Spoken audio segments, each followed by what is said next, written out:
I never thought I, 25F, would be writing this post, but the events of the past few months have forced me to share my story. My older sister Jennifer, 28F, has always been jealous of my relationship with my boyfriend Richard, 27M, and things have finally reached a breaking point. For context, Jennifer and I grew up in an upper-middle-class family where appearance and success were everything. Jennifer was always the golden child, straight A's, debate team captain, cheerleader, you name it. She got into an Ivy League school and now works as an investment banker making six figures. I, on the other hand, was more creative. I struggled with math and sciences but excelled in art. My parents never understood this and constantly compared us. I remember when I was 16, I won a national art competition. Instead of celebrating, my parents focused on how Jennifer had just gotten accepted into 3 prestigious universities. This was pretty much how things always went in our house. Jennifer would achieve something academic, and my accomplishments would be brushed aside. Despite all this, Jennifer and I maintained a decent relationship through our early 20s. She dated a series of guys who were all successful but, according to our mother, not quite handsome enough for her perfect daughter. 3 years ago, she started dating Mark, 29M. Mark works in tech and makes good money, but he's pretty average-looking, short, starting to bald, but genuinely nice and completely devoted to Jennifer. Then I met Richard at a local coffee shop where I was working on some freelance designs. He spilled his coffee on my laptop, and instead of getting angry, we ended up talking for hours. Richard was doing his PhD in engineering, and despite being ridiculously good-looking, like model good-looking, he was the most down-to-earth person I'd ever met. We started dating, and for the first time in my life, I felt truly happy. The problem started when I brought Richard to our monthly family dinner. I noticed how Jennifer's expression changed when she saw him. Throughout dinner, she kept mentioning how she used to model part-time in college, she did one photo shoot, and how she and Richard must have so much in common being in intellectual fields. She barely acknowledged Mark, who was sitting right next to her. After that, Jennifer's behavior became increasingly problematic. She would show up uninvited when Richard and I were out, wearing increasingly revealing outfits. She started attending his department's public lectures, sitting in the front row and asking questions just to get his attention. Once, during a family pool party, she wore the tiniest bikini I've ever seen and kept asking Richard to apply sunscreen on her back, even though Mark was right there. Things got worse during holidays. Last Thanksgiving, she got drunk and tried to sit on Richard's lap during charades, claiming there weren't enough chairs. There were plenty. During Christmas, she cornered him under the mistletoe and tried to kiss him on the lips, later claiming it was just tradition. Richard would always move away or make excuses, but Jennifer was relentless. I found out she was sending Richard messages late at night, asking him to meet her secretly, telling him how they were meant to be together and how Mark could never compare to him. Richard had been blocking her numbers, but she kept creating new ones. She even made fake social media accounts to message him after he blocked her main accounts. When I confronted Jennifer about her behavior, she would either deny everything or turn it around on me. She'd say things like, "You're just insecure because you know Richard's too good for you, or he obviously wants someone more on his intellectual level." She told our parents I was being paranoid and making up stories because I was jealous of her success. Our parents, predictably, took her side. Mom said I should be flattered that men found my sister attractive and that I was being too controlling of Richard. Dad suggested I should work on myself instead of accusing Jennifer of things she'd never do. They reminded me how Jennifer had always been the more successful one and suggested maybe I was creating drama because I couldn't handle her achievements. The situation finally exploded at our parents' 30th anniversary party last month. Richard went to the kitchen to get more ice, and I followed a few minutes later because he was taking too long. I found Jennifer pressing herself against him, trying to kiss him while he pushed her away. Richard looked relieved when he saw me and immediately told me Jennifer had been harassing him for months. He showed me all the messages she'd sent him, which he'd saved just in case something like this happened. I was furious but also knew I needed to be smart about this. Instead of confronting Jennifer directly, I reached out to Mark. We met for coffee, and I showed him everything: the messages, pictures of Jennifer's inappropriate outfits, videos from family gatherings showing her behavior toward Richard.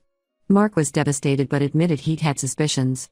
He revealed that Jennifer had been telling him a completely different story, that Richard was pursuing her and she was just trying to gather evidence to show me what a cheater he was. Mark did some digging and found hundreds of unsent drafts on Jennifer's phone, all messages to Richard that she'd written but hadn't sent. He also found a hidden folder of photos she'd taken of Richard without his knowledge. That was the last straw for Mark. He broke up with Jennifer the next day, telling her exactly why. Jennifer completely lost it. She showed up at our parents' house, crying hysterically, claiming I had manipulated Mark and destroyed her relationship because I was jealous of her success. Our parents bought her story completely. They called me horrible names, said I was dead to them, and told me I needed to apologize to Jennifer and help her get Mark back. When I refused, they cut me off completely, financially and emotionally. They said I was written out of their will and no longer welcome in their house. They even called my freelance clients and told them I was unstable and shouldn't be trusted. Thankfully, my clients didn't believe them. Richard has been my rock through all of this. He helped me move into his apartment and has been supporting me while I rebuild my client base. He says he's never been more certain about our relationship, despite all the drama Jennifer caused. Jennifer is still playing the victim on social media, posting quotes about betrayal and how blood isn't always thicker than water. Some relatives have taken her side, but others saw through her act after I shared the evidence. I don't regret exposing her behavior. She tried to steal my happiness because she couldn't stand seeing me with someone she thought should be hers. I'm done with Jennifer and my parents. Some people have suggested family therapy, but I don't see the point. How do you repair a relationship with people who never believed in you in the first place? Update 1 First, I want to thank everyone who commented on my original post. Your support has meant everything during this difficult time. The past 2 weeks have been absolute chaos, and I need to share what's happened. The situation with Jennifer has escalated beyond anything I could have imagined. Last Tuesday, she showed up at Richard's university where he teaches engineering. She came during his office hours, wearing a tight dress and heels, claiming she needed to clear things up with him. When Richard's graduate assistant told her he was in a meeting with other faculty members, Jennifer started screaming that he was avoiding her and that they needed to tell everyone the truth about their relationship. The graduate assistant said Jennifer was hysterical, throwing papers off Richard's desk and knocking over his awards. She kept screaming about how Richard had pursued her for months, how they had secret meetings, and how I was too naive to see what was happening. Richard heard the commotion from his meeting down the hall and came out to find Jennifer trying to get into his private office. When he told her to leave, she started crying and tried to throw herself into his arms, saying things like, "You don't have to pretend anymore, and I know you love me more than her." Security had to physically remove her from the building. The whole scene was captured on the department's security cameras, which has turned out to be a blessing in disguise. The footage clearly shows Jennifer as the aggressor and Richard maintaining his distance. Richard's department head was incredibly understanding, but he had to file an incident report. Jennifer is now banned from the entire campus. But that was just the beginning. After the university incident, Jennifer started a vicious smear campaign. She created a fake email account and sent a mass email to everyone in our social circle, including Richard's colleagues and my clients, claiming that Richard had been having an affair with her for months. She even photoshopped pictures to make it look like they were intimate, taking innocent group photos from family gatherings and editing them to look inappropriate. Thank goodness Richard is meticulous about documentation. He had saved every harassing message, every fake account she made, and even installed security cameras at his apartment months ago when Jennifer started showing up uninvited. The footage shows multiple instances of her trying to break in when we weren't home, including one time when she tried to climb up the fire escape at 2 a.m. Mark reached out to me yesterday with even more disturbing information. He was going through old emails and found messages from Jennifer to his ex-girlfriend from 2 years ago. Apparently, Jennifer had systematically worked to break them up too, sending the ex anonymous messages claiming Mark was cheating, creating fake dating profiles with Mark's photos, and even hiring someone to flirt with him at a bar so she could take pictures and send them to his ex. Mark is devastated, realizing that Jennifer's issues run much deeper than any of us knew. Our parents' response to all this has been infuriating. When the university called them about Jennifer's behavior, they're still listed as her emergency contact. They claimed she was having a mental breakdown because of my cruel lies about her. They're paying for her to see some expensive therapist who, according to them, diagnosed Jennifer with temporary stress-induced psychosis caused by my emotional abuse of her. They've blocked my number and even moved to a new house, telling relatives not to give me their address because they're afraid I'll harass them like I harassed Jennifer. In the middle of all this chaos, something wonderful happened. Richard proposed last night. We were at home, eating takeout and watching old movies. We'd been avoiding going out too much because of Jennifer, when he got down on one knee. He said he wanted to show everyone that nothing could break us apart, especially not Jennifer's desperate attempts to cause drama. The ring is beautiful, simple and elegant, exactly what I would have chosen for myself. I posted about our engagement on social media, mainly because most of our friends have been wondering how we're doing since Jennifer's meltdown. Within hours, Jennifer had created at least 10 fake accounts to comment on the post. She claimed Richard was a cheater, that he'd been secretly meeting her for months, that I was stealing her soulmate. She even posted a lengthy rant about how Richard had confessed his love for her during their secret meetings and was only marrying me because I was blackmailing him. The support from our real friends has been overwhelming. Many of them have watched Jennifer's behavior become increasingly erratic over the years and are finally speaking up. Several have come forward with stories about Jennifer trying to flirt with their boyfriends or husbands, always targeting the most attractive ones. Even our cousin Sarah admitted that Jennifer had tried to seduce her husband at their wedding rehearsal dinner. Richard's family has been incredible through all of this. His parents invited me to stay with them when Jennifer started her harassment campaign, and his sister has become one of my closest friends. His mom even offered to help plan the wedding, saying she's always wanted a daughter who is actually sane. She has strong opinions about Jennifer. The only bright side to all this drama is that it's shown me who my real family is. Richard's family has welcomed me with open arms, treating me with more love and respect than my own parents ever did. Our true friends have stood by us, seeing through Jennifer's lies and manipulation. I've started therapy, not the same therapist as Jennifer, obviously, to deal with all this. Richard and I are also looking at houses in different cities, thinking it might be time for a fresh start away from all this drama. We're not running away, we're choosing to build our life somewhere Jennifer can't reach us. The saddest part is that I don't even recognize my sister anymore. The Jennifer I grew up with was manipulative and spoiled, yes, but this new version of her is something else entirely. I'm not sure if she's truly having a mental break or if this is just who she's always been, finally exposed for everyone to see. Update: 2 things have taken an unexpected turn in the past few weeks. Just when I thought the situation couldn't get more complicated, Jennifer's former co-worker Lisa reached out to me through LinkedIn. Lisa worked as Jennifer's assistant at their investment firm. She messaged me saying she had important information about Jennifer that I needed to know.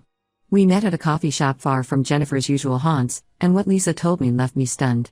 Apparently, Jennifer had been having a months-long affair with their married boss, James Wilson, 45M. James is exactly Jennifer's type: tall, handsome, wealthy, and powerful. He's also been married for 15 years with 3 kids. Lisa showed me security footage from their office building. She had access to it because of her position as an assistant. The footage showed multiple instances of Jennifer and James in compromising situations: late-night meetings in his office, making out in the parking garage, sneaking into supply closets during lunch breaks. Lisa had saved these clips because James had been trying to fire her unfairly, and she was gathering evidence of his misconduct. But that wasn't all. Lisa also showed me emails between Jennifer and James, forwarded from the company's server. In these emails, Jennifer talked about how she was stuck with Mark, who she called boring and ugly, and how she deserved someone more attractive like James. She even complained about me and Richard, calling us the Beauty and the Beast in reverse and plotting ways to break us up so she could have a shot with him. While I was processing this information, Jennifer escalated her campaign against Richard and me. She actually hired a private investigator to follow us. We only found out because the pie had a conscience. He contacted Richard to let him know that he'd been hired to dig up dirt on us, but all he found was evidence of Jennifer stalking us. He gave us copies of photos showing Jennifer parked outside our apartment at odd hours, following us to restaurants, and lurking around Richard's university wearing different disguises. We took this evidence, along with Lisa's information, to the police and finally got a restraining order against Jennifer. She's now legally required to stay at least 500 feet away from us and can't contact us through any means. The real bombshell came when I decided to contact James's wife, Rachel. I found her on Facebook and sent her all the evidence, the security footage, the emails, everything. Rachel was devastated but grateful. She confronted James at a company dinner in front of all their colleagues. James tried to deny everything until Rachel started playing the security footage on the restaurant's big screen. She had reserved the private room with the AV system specifically for this. The fallout was massive. James was forced to resign to avoid a scandal. Jennifer was fired for creating a hostile work environment after multiple employees came forward with complaints about her behavior. Rachel filed for divorce the next day, and from what I hear, she's taking James for everything he's worth. Jennifer showed up at our parents' house with packed bags, mascara running down her face. She admitted to the affair, claiming James had manipulated her. He hadn't. The emails proved she was the aggressor. She begged them to let her move back in because she had nowhere else to go. That's when my parents finally saw Jennifer for who she really is. They called me for the first time in months, leaving a tearful voicemail apologizing for not believing me about her behavior. Mom admitted that they had enabled Jennifer's worst qualities her entire life, and now they were seeing the consequences. Dad sent me a long email detailing all the times they should have stepped in but didn't, all the times they dismissed my concerns and praised Jennifer's toxic behavior. They want to meet and talk things through. Richard thinks I should hear them out, saying that their apology seems genuine. He believes people can change when they're faced with undeniable evidence of their mistakes. But I'm not ready. The damage they caused by choosing Jennifer over me time and time again, by dismissing my feelings and gaslighting me about her behavior, that's not something a simple apology can fix. Through all this, Richard has been my rock. We're moving forward with wedding plans, though we're keeping the details private to prevent Jennifer from causing more drama. His family has been amazing, especially his mom who checks on me daily and has become the mother figure I always needed. I'm not sure what happens next. Jennifer's life is imploding, my parents are finally seeing the truth, and I'm finally free from the drama that's dominated the past few months.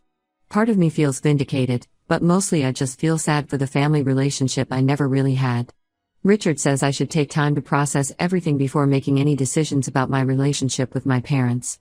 For now, that's exactly what I plan to do. Their apologies, while appreciated, don't erase years of choosing Jennifer over me. Final update: I wasn't planning to update again, but recent events made me feel I needed to share what's happened. Last week, I received a series of frantic calls from my parents that changed everything. Apparently, Jennifer has disappeared with James, her former married boss. After his divorce was finalized and he lost almost everything to his ex-wife Rachel, James somehow managed to reconcile with Jennifer. According to my parents, Jennifer and James emptied their bank accounts, sold their cars, and vanished without a trace. The only evidence they left was a short email to my parents saying they were starting fresh where no one could judge their love. The irony of the situation isn't lost on me. Jennifer, who spent months trying to break up my relationship with Richard because he was too handsome for me, has run away with a now broke, disgraced executive who lost his family, job, and reputation because of their affair. My parents showed up at our doorstep last Sunday, looking desperate and aged. Mom was crying, saying they tried every possible way to find Jennifer. They'd hired private investigators, contacted the police, and even reached out to Jennifer's old friends from college. No one knows where she and James went.